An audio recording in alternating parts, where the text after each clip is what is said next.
Hello everyone, welcome to another video. I just noticed something very funny that I don't know how I'm going to address this. Is the board behind me, everything is the wrong way round. I need to mirror the image on this somehow.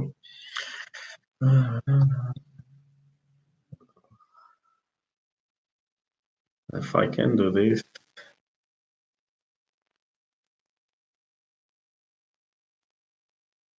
Hmm.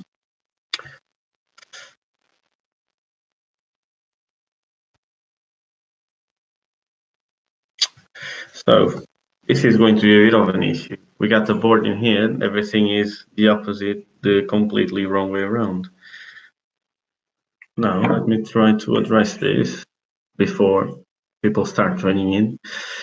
I'm not that great with the computers and technology. Uh, I'll try.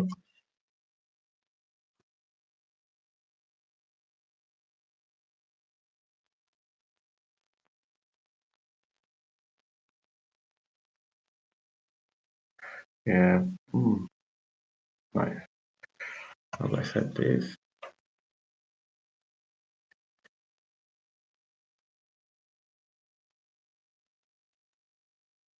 Okay, so there's no option to change this. This is going to be a bit awkward.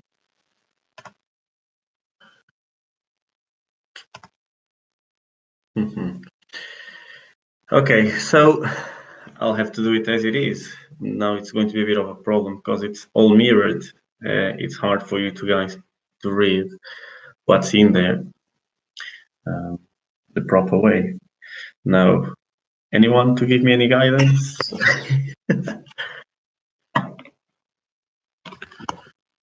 So, yeah, anyway, I'm going to start anyway. So I hope you guys can see the board. Like this was supposed to be a much better presentation. Now we have two problems: reflection of the light, which I just noticed, and the fact that everything is the wrong way around.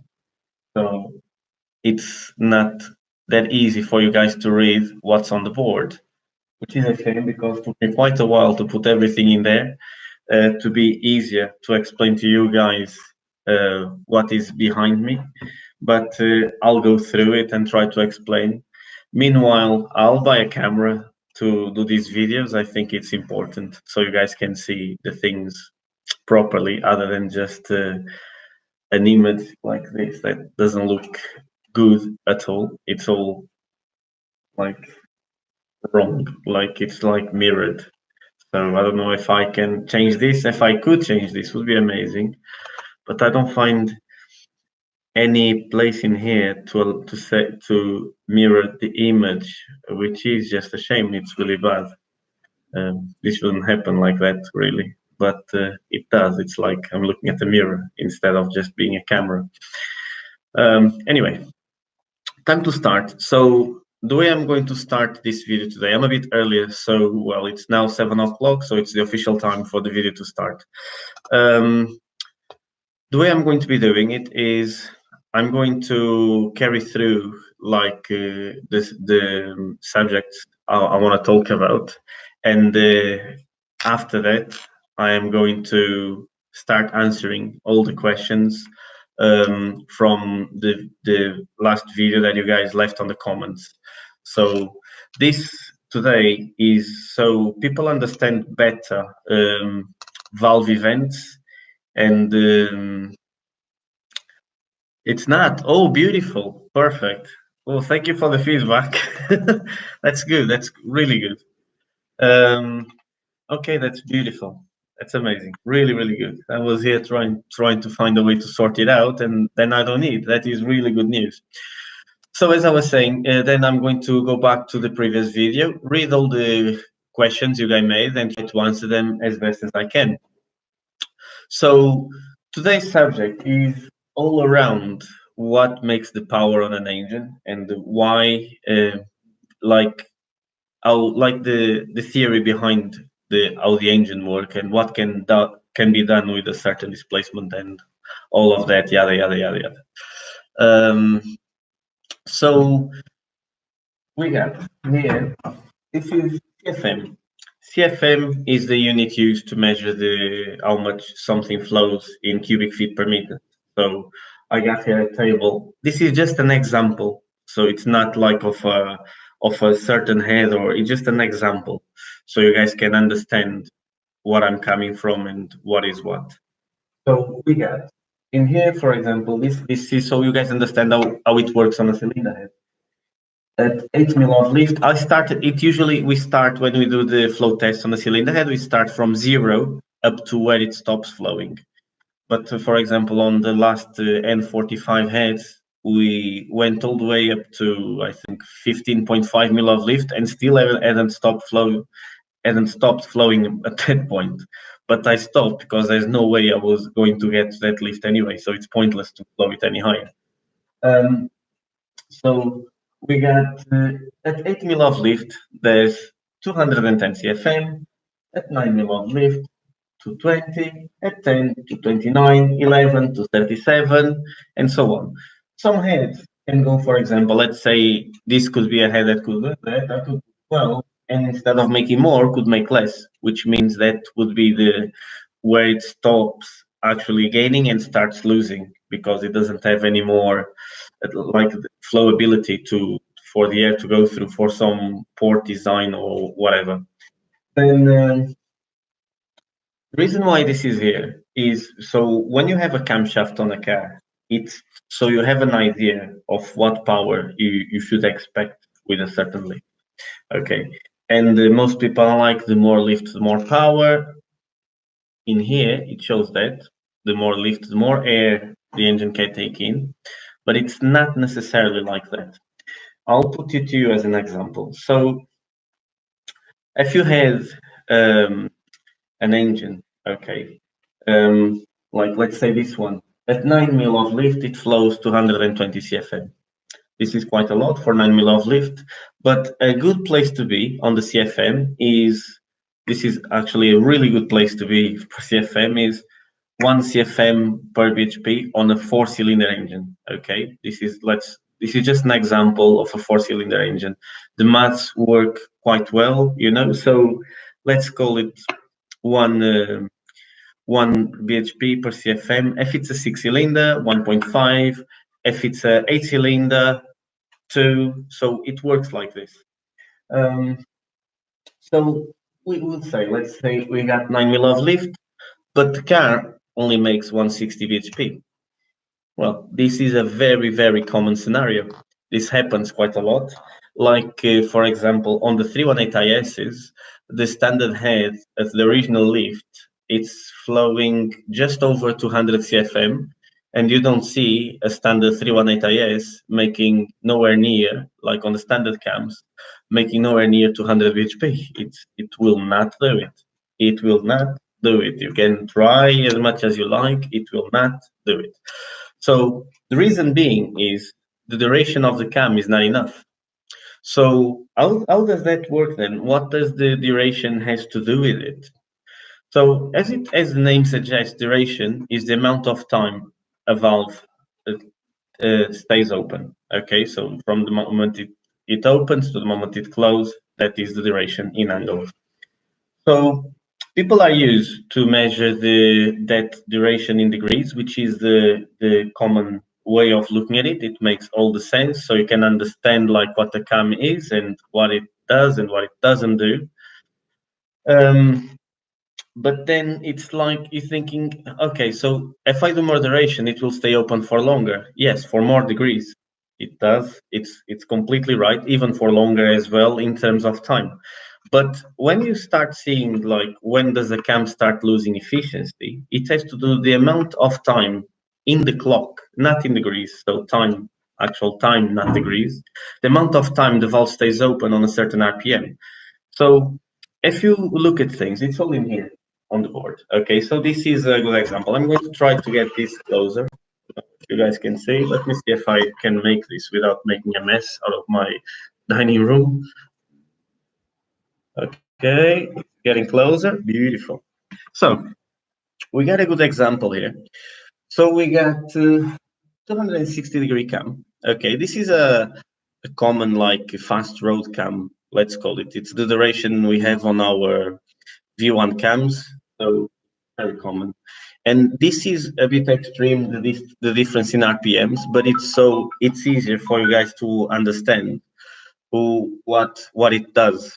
So at 1000 RPM, we get 16.7 rotations per second. So the engine is rotating 16.7 times per second.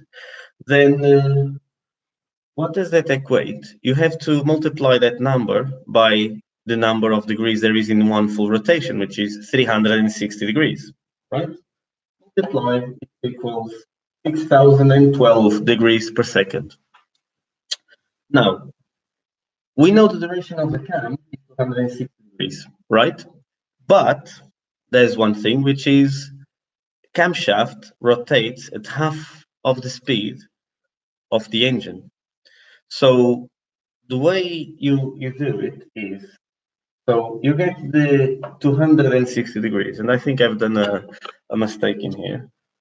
You get the 260 degrees like per second.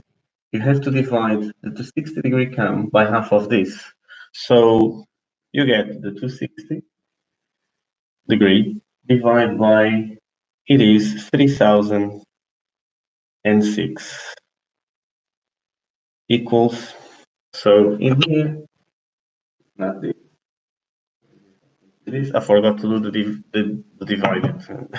Just remember that I was explaining it.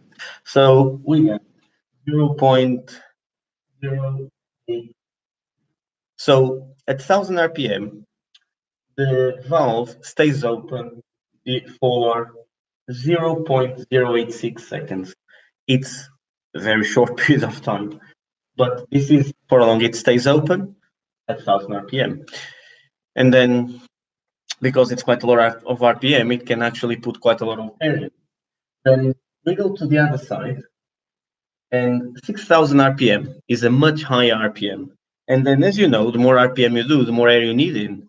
So, like, it doesn't work like you're revving it higher. It's not staying open for longer. No, it's complete opposite. So you're revving it higher, it stays open for the less amount of time, as it says, because it's going through the degrees a lot faster. At 6000 RPM, the engine is at 1000 rotations per second. 100, sorry. You multiply that by 360, you got 36,000 RPM. Now you get to 36,000, you divide by 2, that's 1800, and then you go to 260 divided by 1800, and it gets to 0.01.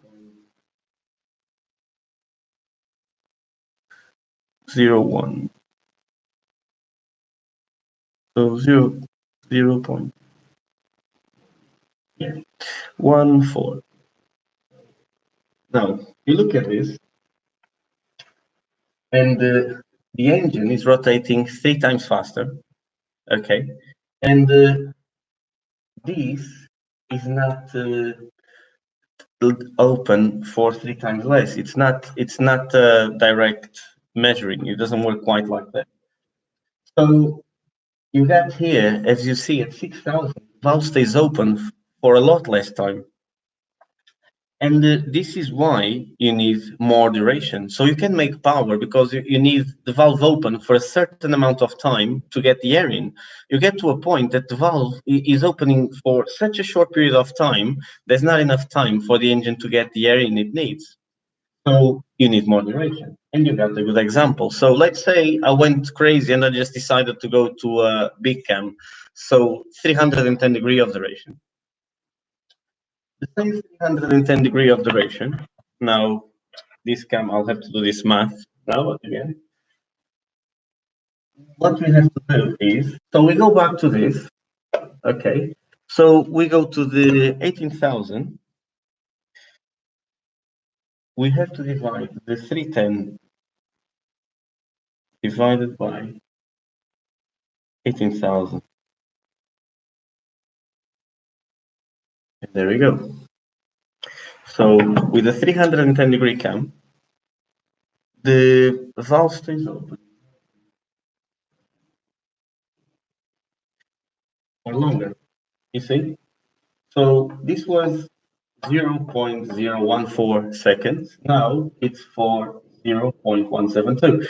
This makes a massive difference in power. Now, if you see the amount of time it stays open for, now this looks like a very small number, and this happens very quickly. As you can see, it's 0.01 of a second, which is very, very little. But you got this stays open for 25% longer. 25% longer, it's a lot more air that can enter the engine. You see, and that's where you need duration. And why am I talking about the duration and the lift? Because they are connected. So the thing is, this tells you the potential, like you can make in power. This tells you how much air you need to make, like how much time you need the valve to be open to get to flow that. So, for example, these are values measured at 28 inches of drop in water. This is a way to measure the pressure. So it's like vacuum. So we know then for the engine to make this CFM, it will have to create that same amount of vacuum at a certain RPM. But to get to there, the valve has to stay open for long enough for the engine to suck in what it needs. So this is why they are connected. So then you come to that point, it's like, yeah, but so why there are some more cams with more lift than others? Well, as you can see, it all depends how much power you want and what RPM you want to rev to. It's relative to the engine you have. The other thing is, it's very important to have a ramp that is functional, that is a good ramp for the valve train you have. So, like, of course, if you have 11 mil of lift with the 260 degree, it will have more power than having 8 mil with 260 degree. But the thing is, it wouldn't be a very nice ramp. You will have like, this is the example I've done in here. So my drawing is amazing. I'm not the rest of it. But you got 60 at 10 mil of lift. The ramp would look like this. So you see it's smooth up, down. With 12 mil of lift, it would be the ramp will be too aggressive. So to get to 12 mil, it will have to ramp up so fast because it's a very small amount of time for the valve to stay open to make that lift on a nice manner. And the same applies the other way around. When you don't have a lot of lift, but then you have a lot of duration. I've seen some cams with low lift and crazy duration. I have seen it. It's actually more common than a cam with a lot of lift and not a lot of duration. There's some examples like BMW S54. It has a cam with a lot of lift, but doesn't have a lot of duration. If you go, this is the normal one. A CSL one has actually less lift than the normal one, but has a lot more duration. And guess what? It makes more power. It makes more power because the valve stays open for longer. That is it. Like, what is the point of you opening something that can do 237, but you only open for 0.14?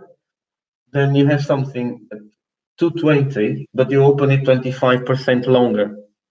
The difference between this and this, it's not 25%. So guess where is it going to make better power? Of course, with more duration. Now, other thing in regards to this, and now I'm going to involve another thing on it. I know this is a bit technical, but it's good so you guys can understand better the valve events, which is these things like this is what says how much power your engine is going to make. Nothing else. You can make an engine as big as you like, but there's nothing else that is going to say how much power you're going to make. But now I'm going to bring other thing to the equation. I'm going to bring displacement. And this, I'm going to talk from experience because it's the engines I have spent quite a lot of time that you guys that follow me know what they are, the N45. As you guys know, standard they are 1.6. I stroke them to 2 liter. We have really good heads for them and all that. And now I got a question to ask, and I want to see you guys. I know it's only 4 of you in there, but I want you guys to tell me with the same cylinder head, okay, same head, can the 1.6 make as much power as the 2 liter? I'll give you some time to answer it. I'm going just to say someone is trying to get hold of me. I'll wait for you guys to answer. So the answer is, can the 1.6 with the same cylinder head make as much power as a 2 liter?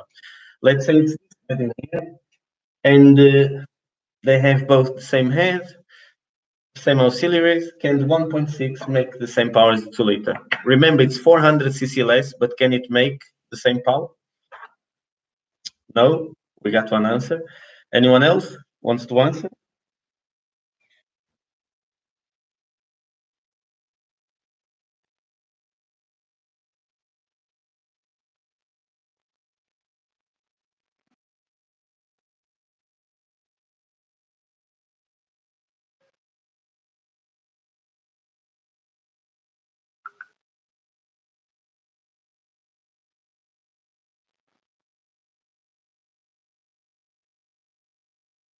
Okay, no one else wants to give it a go. So the answer is there's someone else joining in. Can a 1.6 engine, bear in mind, they both have the same bore, the only difference is stroke. They both have the same head. Can the 1.6 make as much power as the 2 liter? Answer. Another one say no.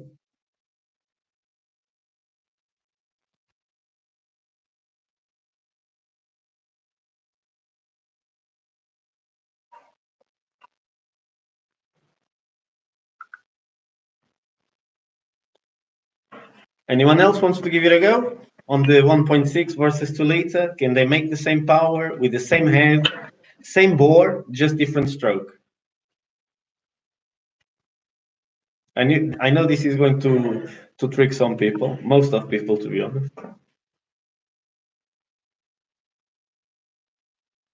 No one else wants to have to answer it? Okay, should I go for the answer myself? The answer is yes, it can.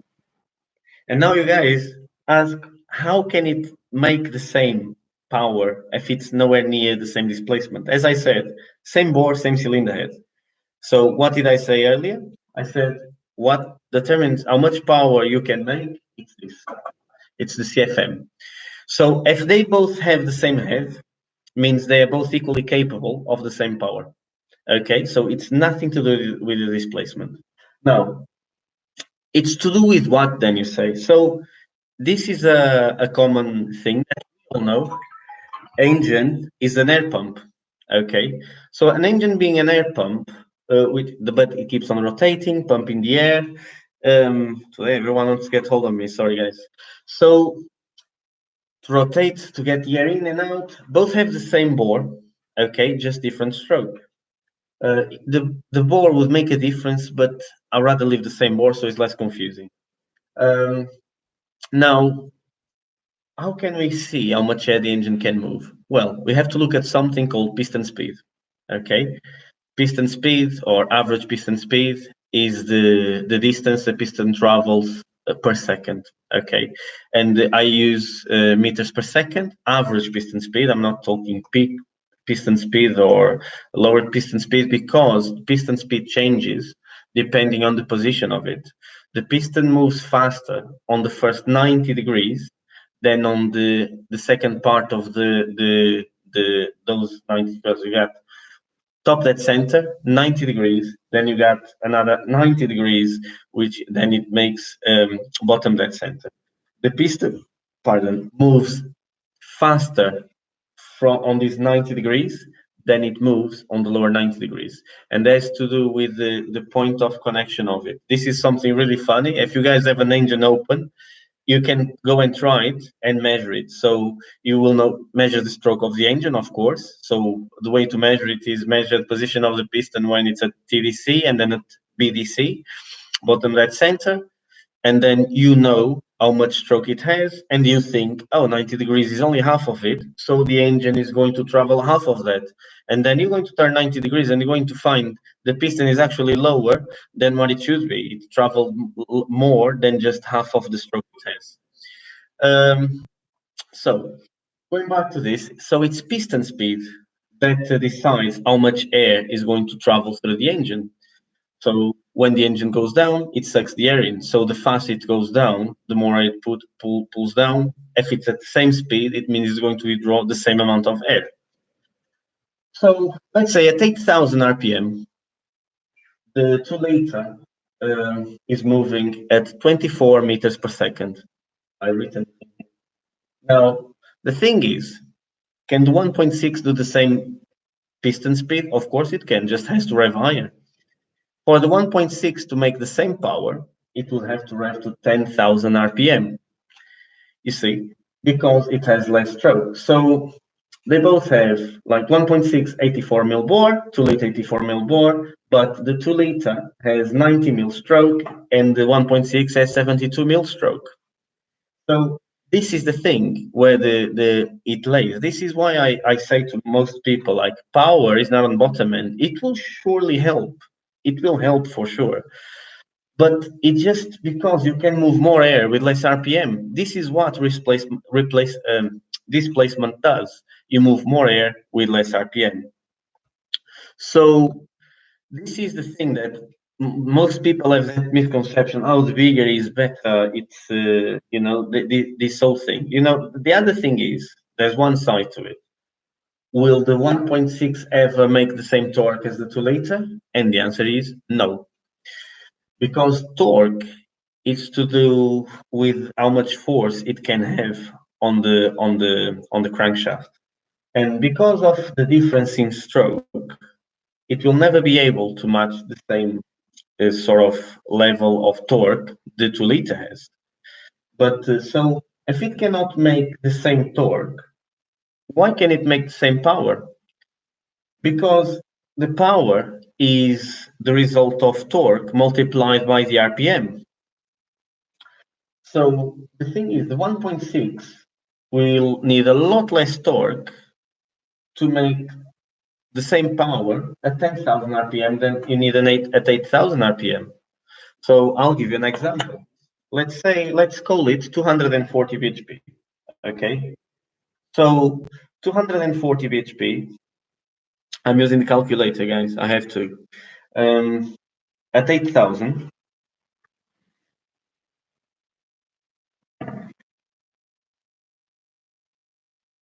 You need you need 157.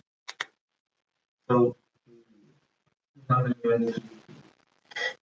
240. Now, so 240 bhp on the 2-liter. It will be here.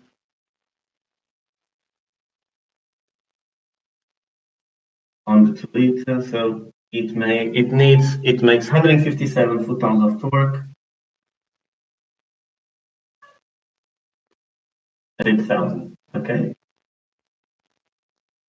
Okay. Then on the 1.6, the 10,000 is a completely different. Okay.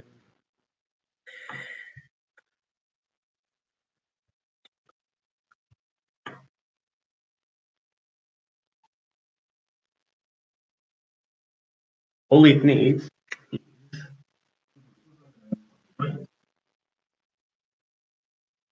is only 126 LDST, so foot-pounds of torque. Now, will they both be as fast? Well, depends on the gearbox, depends in a lot of things. I will not. So if the 1.6 works on its power band, they are going to be equally fast, because you have to see one thing. Torque is important, but the most important thing is actually the power at wheels. So it's pointless for you to have a lot of torque but not get power to the wheels. So this is the thing. they are going to be, if they were working on the same power range or on their power band, both of them, one will be as quick as the other, regardless of one having 126 foot-pounds of torque and the other one having 157 foot-pounds of torque. They will be equally fast. So you will have to put like the graphs of the power to wheels on both cars, and they will be on the same level.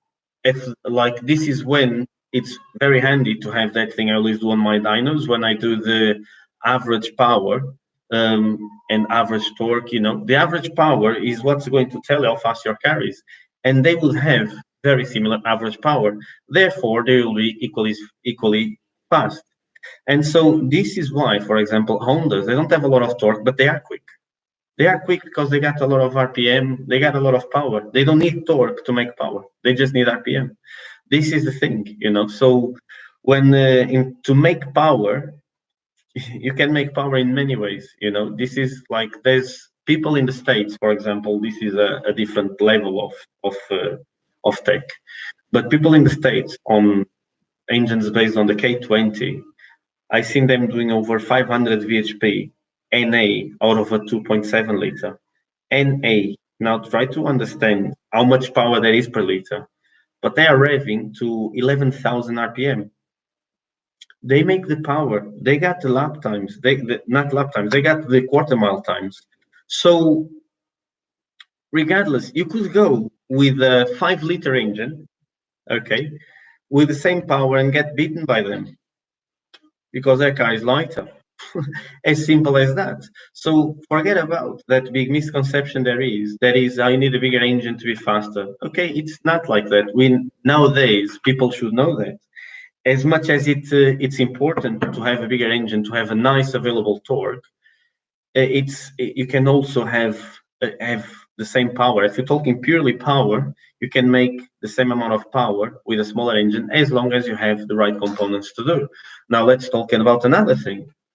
1.6. How drivable would it be with the 240 bhp? It wouldn't be that drivable. It would be very undrivable because to have some really crazy camshafts, to have enough opening time for the air to get in, which this is why I explained all of this before, so you guys could understand this a lot better. And as we all know, when you start putting a lot of duration, engine doesn't like it. Engines don't like it down low. So therefore, the drivability goes down the drain. This is why there is a balance, And like when you have a 2-liter, if it has this power with this torque, would be a really nice engine to drive. You could drive it much nicer than what you could drive the 1.6. 1.6, you would have to keep it on the boil all the time, like always on the rev range for it to go. Otherwise, it would be just really bad. You gotta think.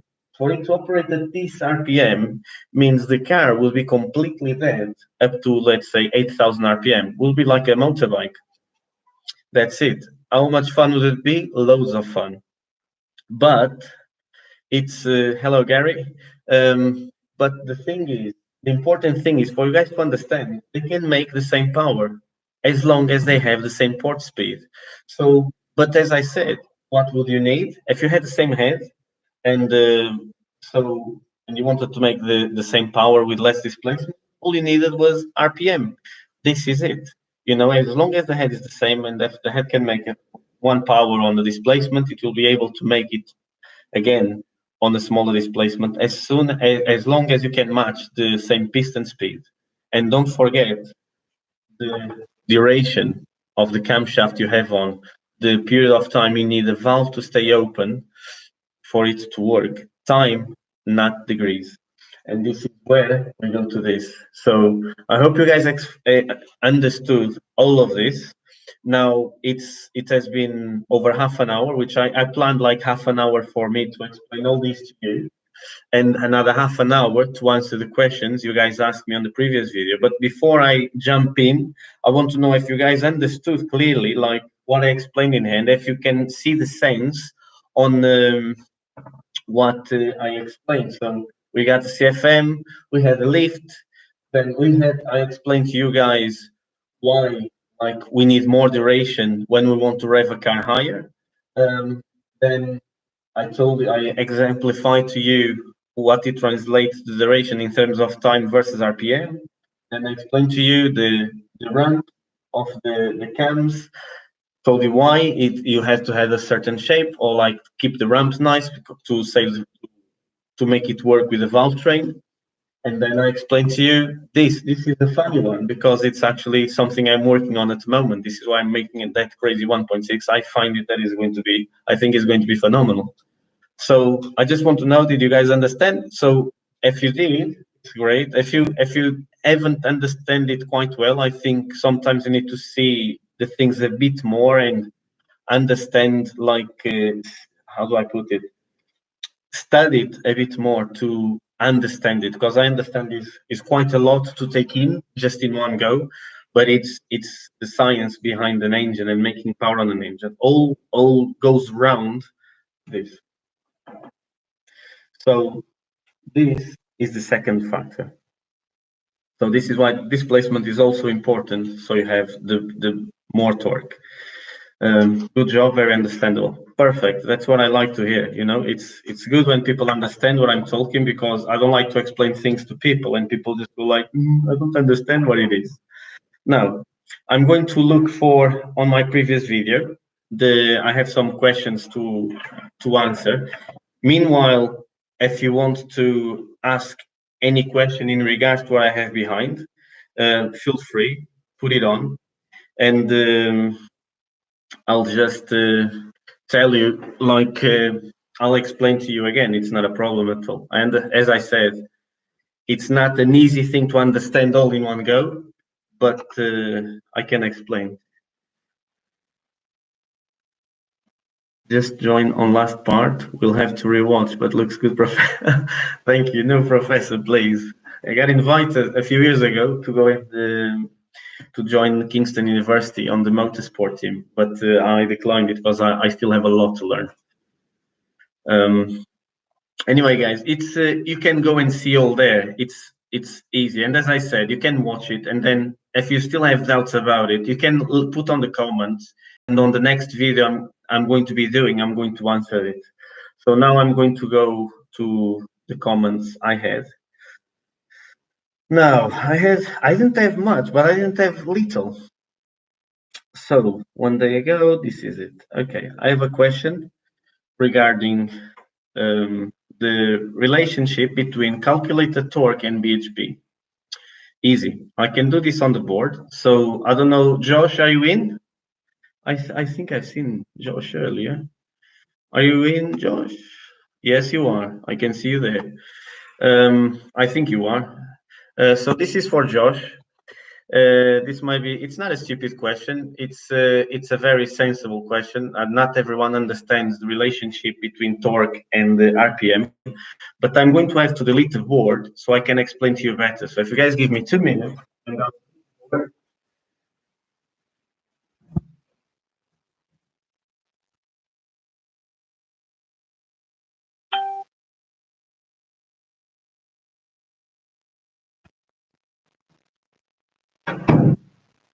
So guys, I'm back. So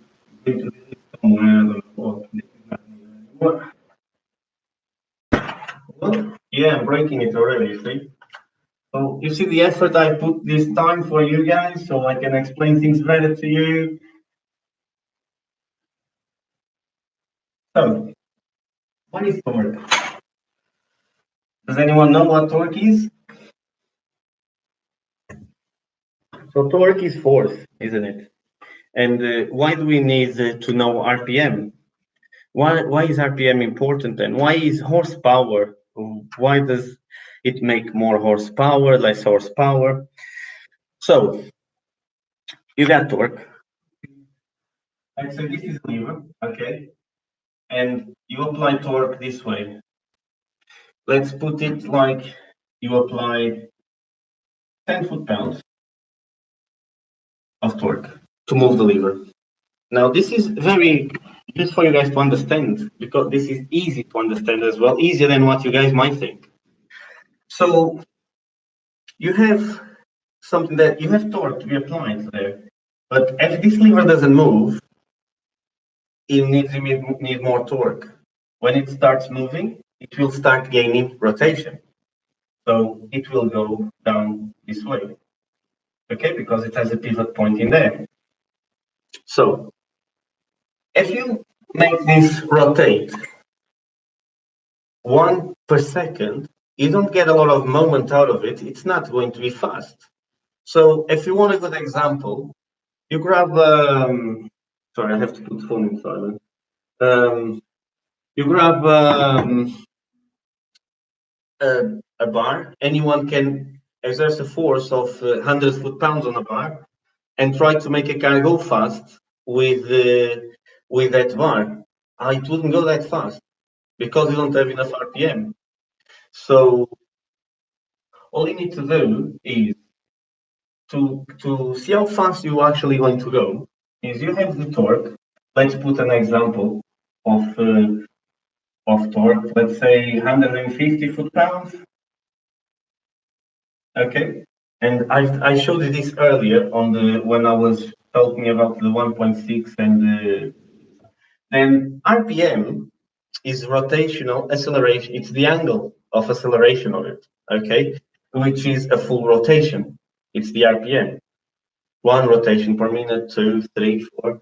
And then all you have to do to find out how fast it's going to be or to accelerate or how quick it can be, you multiply this by the RPM. So the formula is you multiply this.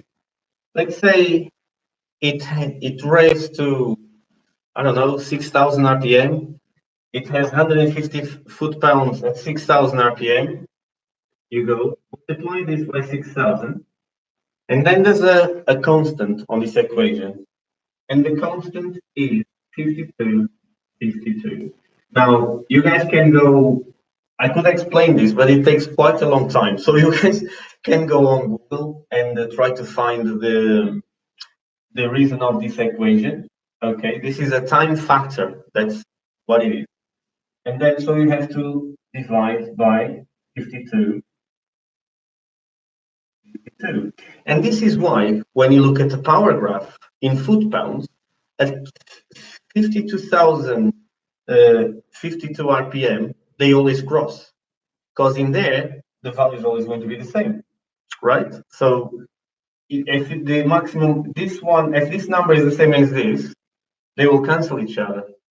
So that is it. You multiply by, if it was multiplied by 52, 52 divided by 52, 52 will be exactly the same number we have in here, but it will be BHP. So in this example, we got, so 150 times 6,000, it is, sorry guys, 150 times 6,000, it's 900,000.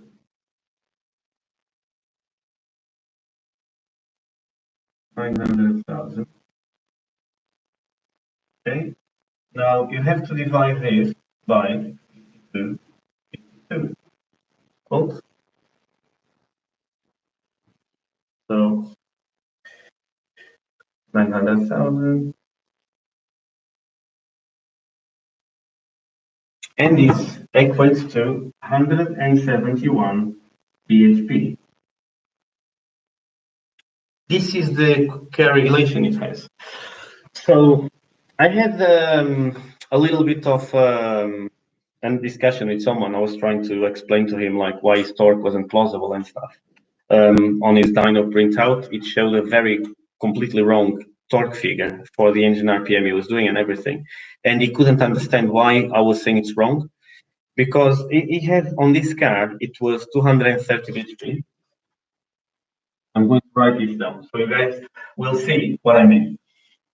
This is science, by the way. It's not me making it up. It's the way it works for everyone. So 230 bhp, okay? And apparently the peak torque was like 360 Nm. Now let's convert this to foot-pounds. To convert Nm to foot-pound, it's you divide, so in this case 360 divided by 1.35. And then we have let's call it 267. 167 lb pounds. Okay. Now we know our torque. Peak torque was this. Then I looked at his dyno graph and seen how much was the peak torque like falling. So it started falling from, he told me the RPM, so I could correlate. How do I say the word? Sorry. I think I could fuck, you know, my brain today is not great for this. So I could connect, let's put this way, connect the, do like a point. I knew how much, I saw how much it come down, the peak value was here, the other value was here. I had more values in here, so I could see how much it dropped roughly. Okay. So now let's say this in like a torque line, usually like car stops making power, and between the peak torque to the peak power, torque line usually doesn't drop more than 20 foot-pounds, 20, 25. Of course, it depends at what RPM it is, but as a general rule, doesn't drop any more than that. So let's take 25, let's call it 30. Let's take 30 foot-pounds out of this, which makes 237 pounds. Okay, so we go to do our math. 137 foot-pounds, and then it has peak power at 8,000 RPM. So divide by 52, and this equals to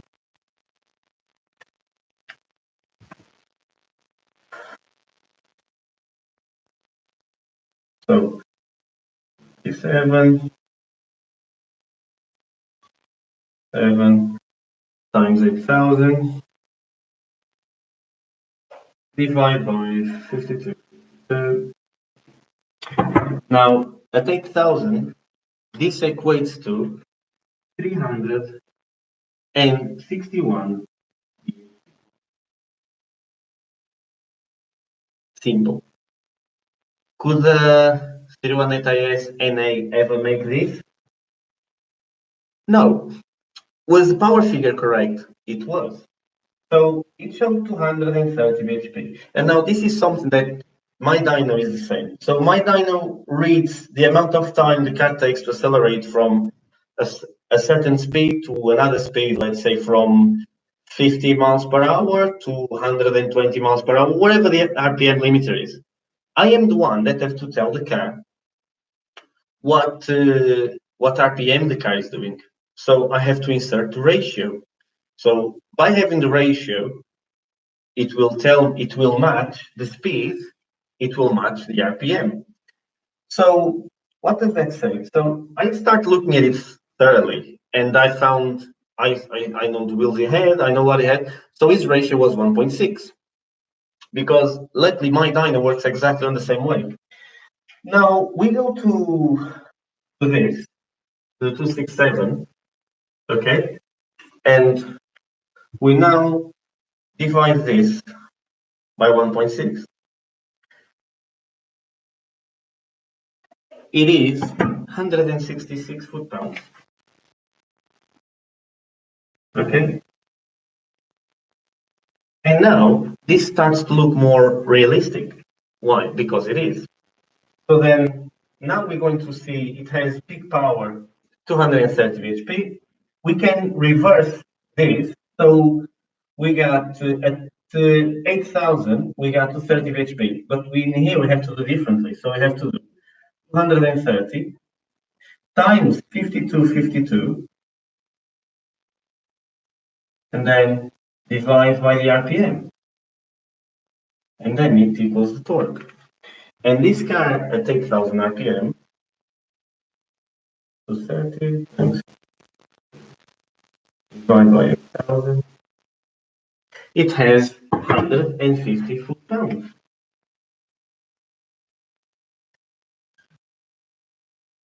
And now you can see the way the line drops from 166 to 150 foot-pounds.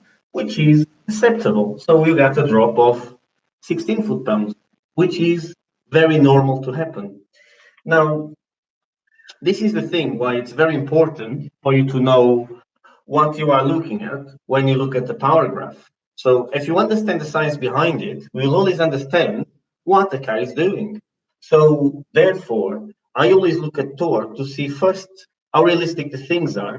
But then if I have the opposite, this was the case, the power seemed very plausible for the mods the person had on the car, but the torque was completely off. And the guy was not understanding why I was telling that. The thing is, I get across very wrong sometimes. I think it's, as I said before, is the way I try to write things. I'm too blunt, and people sometimes don't understand what I'm trying to say. But the thing is, they can whatever they like, but they cannot argue with science. Science is very precise, and I do spend a lot of time studying in order to improve myself and to understand what I do. Because the only way to improve yourself is to understand what you do to a big extent. So this is why I do things the way I do. I do study, I do testing. As you guys know, you guys know how much time I spend on testing. I have over 3,000 dyno tests on the past 6 months. That I think that says a lot. Now I'm going to go to another question that someone asked. So this is for John Davies. I don't know if John is in or not. So John Davies asked, what engine and gearbox oil would you recommend for the M42? Well, I don't know where you are, what part of the world you are, what you use your car for. So to me, it's very hard to recommend anything to someone that I don't know where he is or what use he gives to the car, because oil to me, as I explained on a video before, it's important to be the right oil for what you use the car for, or the gearbox oil the same, brake fluid the same. You have to see the application to suit the purpose. So you have to follow the things this way. Not I can tell you, like on on on my M44s or the N44s or the N45, the oil I use personally, I use 550 on winter, 1060 on summer. Why? Because of the way I drive the engines, the amount of time they spend on dyno, they can go into track days, and I also change oil very often. I do change oil a lot, but it's because it's the best for the engine. It's more expensive to replace an engine every 10,000 miles than just replace the oil more often. It's not even replacing the engine. It's just I really prefer them to be in good condition on the lubrication side of it. Now, this is the answer I have for that. Another one, Adrian. Can't wait for the whiteboard. Well, I brought it. But I also... Okay, and workshop. Okay, videos about workshop. I think I am going to do some videos about workshop, but I prefer to do them on Instagram. I will bring some things into here, but it's harder for me because I prefer to do the videos about the workshop on the workshop. And the problem I have is to do a live video on the workshop.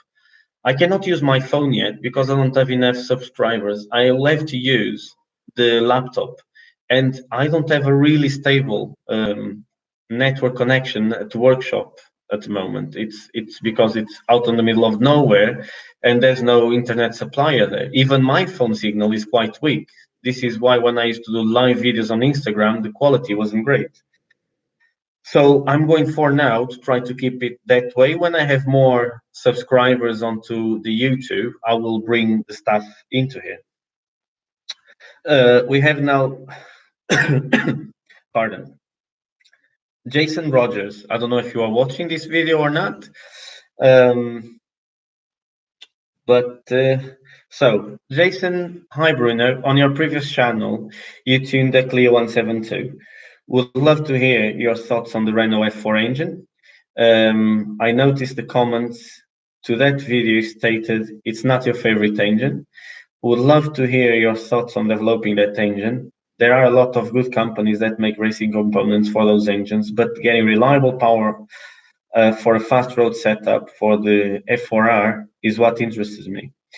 In the meantime, thanks for all the content. I will continue listening to you talk about BMW 4-pots all day long, as the theory that you discuss is applicable to a lot of engines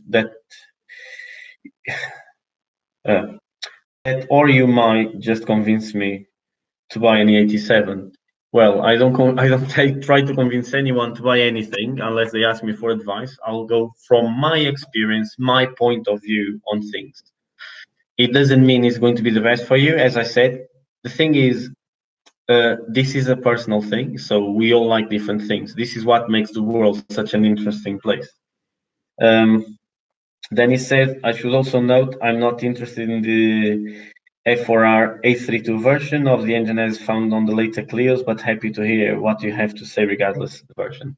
So he's right. A few years ago, I believe it was 6 years ago, now 7 years ago, I tuned the Clio 172. Now, from my knowledge of today, understanding the things better, I know the dyno where the car was measured, was checked, wasn't right. And from what I worked, it was around 5% off. So that's it.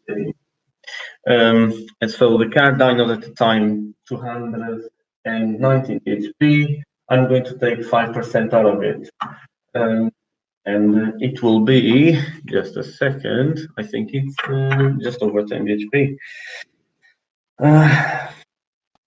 So 219. Yeah, so it's, let's call it 208. So the car was 208 HP. What did I do to the car to have that power? This is funny because the thing is, even at this number, I think most people still wouldn't believe the car had still standard cams. And the funny thing is, we talking about this, and this comes down to what I had in there earlier at CFM.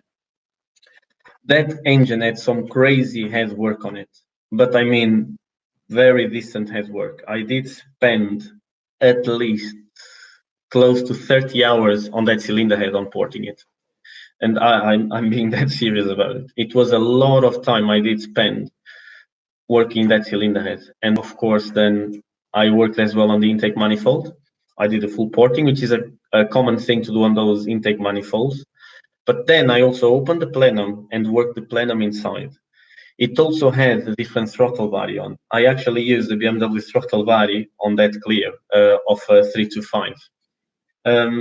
Then it has a 4x2x1 exhaust manifold with long runners. Then I've done the full exhaust and I mapped the car and done all the things I had to do on it. Now, the reason why it's not my favorite engine, it's an absolute pain to work on. It's very hard to access it. It's very unpleasant to work on that engine because you really have to have tiny hands, which I don't have. Everything is so tight. I don't mind the engine itself if it's out of the car. Inside the car, it's just horrendous to work on. It's very unpleasant. Now, the other thing is I don't really like the way they drive, the 172s, the 182s. I don't like the way they drive. You know, when I had that car in, I spent quite a lot of time tuning it. So I did spend some time driving it, and I've done all the setup. At the same time, subframe was off. We done all the bushings. We upgraded the arms. We reinforced the arms. I'm sure you will know because you are on the Clio scene. We done quite a lot of work on it to improve the handling. But I couldn't really get on with it. I couldn't get on with it. I didn't like it. Probably one of the things that didn't help was the fact it had the standard seat and the sitting position on them. It's horrendous. So that's the thing. As an engine, as I said, I don't mind it. It's a nice engine. It has some things that I don't think they are designed the best way. But at the same time, as you said, there are companies already doing it. And to make something reliable on that engine, it's not that hard. The one I've done still is running today. You know, at the moment is abroad, and it's a hill climbing car, so it's still running, so it proves it's reliable. So this is the thing. It's the thing is with reliability, it has more to do. Again, I spoke about this before. The way people treat things and drive them and maintain them, than actually with what is done on an engine. Like for an engine to blow up or to throw a roller off the block, it has to be really badly assembled, or it has to have no oil pressure. For the engine to fail, something has to go wrong. And the other thing is, you can also have the other side. You can have take all the precautions you can, make everything as best as you can, spend a lot of money on it, and the engine just decides to go wrong, and it goes wrong. It's one of those. It's hard to say like what's going to do what. Now, next question. I don't think I have more. Okay. No, I had another one. Okay, this one, Josh is done. Yeah, there's no more comments on the previous video, I think.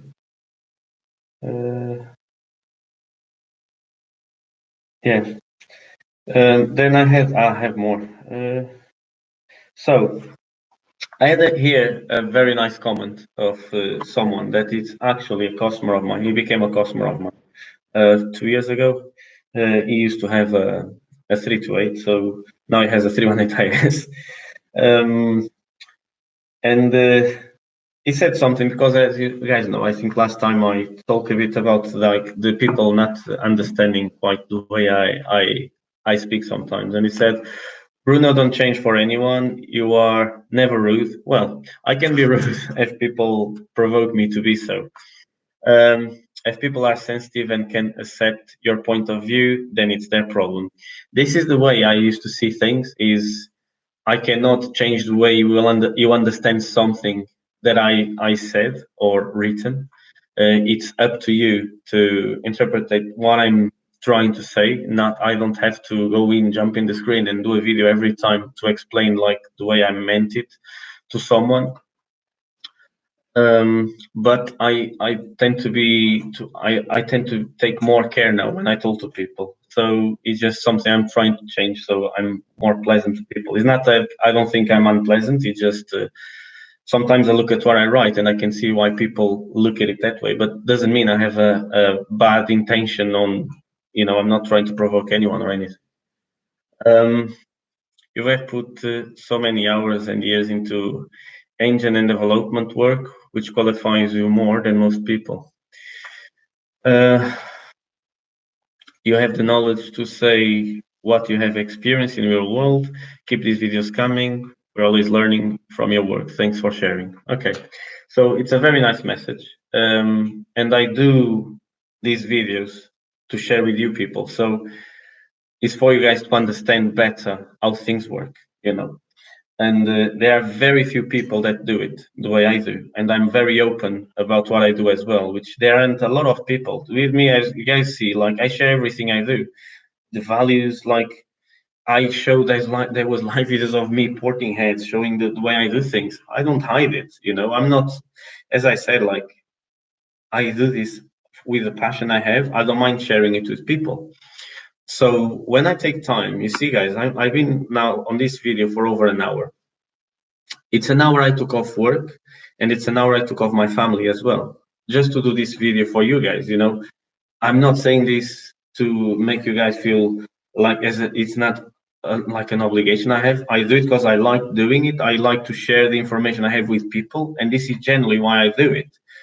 Now, the thing I don't appreciate is when I try to help someone, I'm already putting my time into it, and it backfires. And this is why I stopped doing that as much as I used to, because I'm misunderstood. Might as well don't say anything. The best thing I can say to those people is nothing, is stay quiet, or just don't even bother, don't even get involved. This is one of the reasons that I have a new Facebook as well, because I had so many people that couldn't really understand the way things are. I just came to a point. I was like, I was the one that started looking like an idiot. And there's one thing in life that I've learned is, if you start feeling like an idiot, you have to start looking around, because you might be surrounded by idiots and you're not be the idiot yourself. So I'm not talking that this is a general thing, you know. I'm not saying it's none of you guys or anything, but there were people before that made me feel very uncomfortable. So I don't know if it's out of jealousy or out of what it is, but the thing is, I work really hard to get to the level where I am. I do study quite a lot. I don't see most of them are they just posting stuff that are not even, you know, relatable.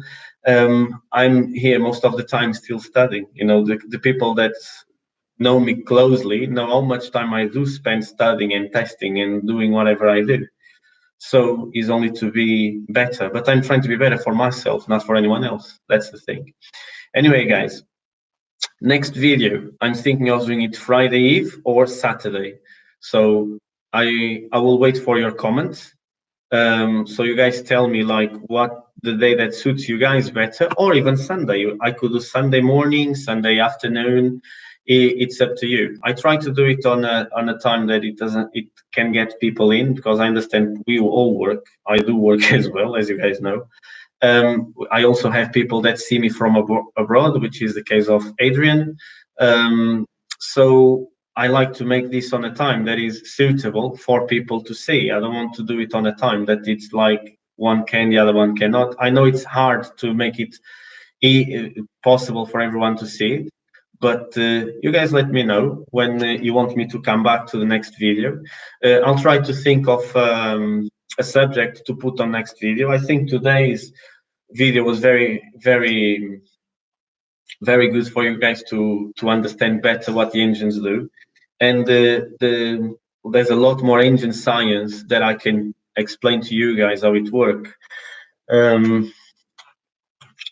Roy, it's new. I've never seen Roy. Roy, thank you for watching. Thank you for time. Look forward to you looking over my car and your thoughts for moving forward. Yeah, I'm fine with both. Okay, yeah, but so should I do something then?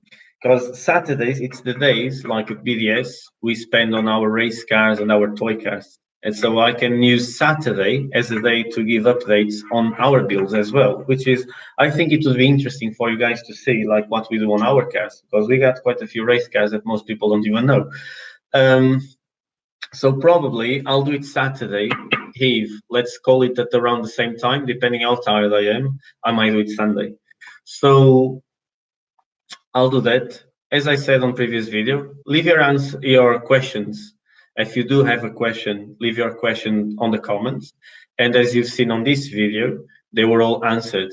Now, we're coming to the end of the video. It has been over an hour on this video, which is fine. This is the time I allocated for the videos, is just about an hour. So if it extends itself because you guys want to know a bit more, that's fine. I always try to make sure I have enough time for you guys. Again, like there's a lot of people like on Facebook send me messages asking about stuff and how to do things. It's better if you do bring your questions to these live chats, so, or at least into the comments, so I'll answer it in here. You can see me explaining things, and if it's live chat, let's say I answered something, but that answer brought you another question, I can answer that, because the thing is very hard for me to work and be on the phone and like try to keep everyone happy. I don't want to be rude to anyone. I don't want to leave someone waiting for an answer for 5 hours. I hate when people do that to me. So this is the best thing, you know, unless it's really urgent, it's something you need urgently, bring it down to the live video. Also, I tend not to give advice when it comes to performance if I'm not working on the car, is simply because I'm not the person building it.